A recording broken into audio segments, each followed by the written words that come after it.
Shri K Babu Tripunithura. Sir, ലഹരി വിരുദ്ധ പ്രവർത്തനങ്ങൾ ധാരാളമായി നടക്കുന്നതായി ബഹുമാനപ്പെട്ട മന്ത്രി ഇവിടെ അറിയിക്കുകയുണ്ടായി.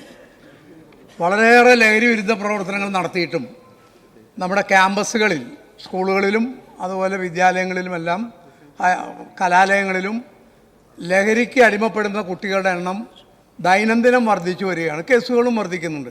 ഈ സാഹചര്യത്തിൽ ഇപ്പോൾ നടപ്പാക്കിക്കൊണ്ടിരിക്കുന്ന ലഹരി വിരുദ്ധ പ്രവർത്തനങ്ങളിൽ എന്തെങ്കിലും പോരായ്മ ഉള്ളതായി ഗവൺമെൻറ് വിലയിരുത്തിയിട്ടുണ്ടോ? ഇത് ഫലപ്രദമാക്കാൻ കൂടുതൽ എന്തെങ്കിലും പദ്ധതികൾ നടപ്പാക്കാൻ ഉദ്ദേശിക്കുന്നുണ്ടോ? Yes minister.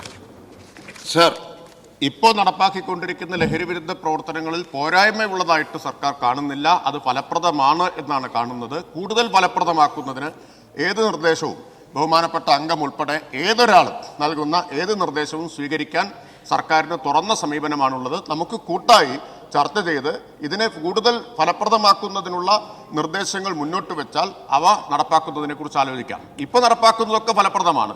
പക്ഷേ ഇനിയും ഫലപ്രദമാവാൻ കൂടുതൽ നല്ല നിർദ്ദേശങ്ങളുണ്ടോ നമുക്ക് സ്വീകരിക്കാം. അക്കാര്യത്തിലൊന്നും ഒരു തർക്കത്തിൻ്റെയും പ്രശ്നം ഉദിക്കുന്നില്ല.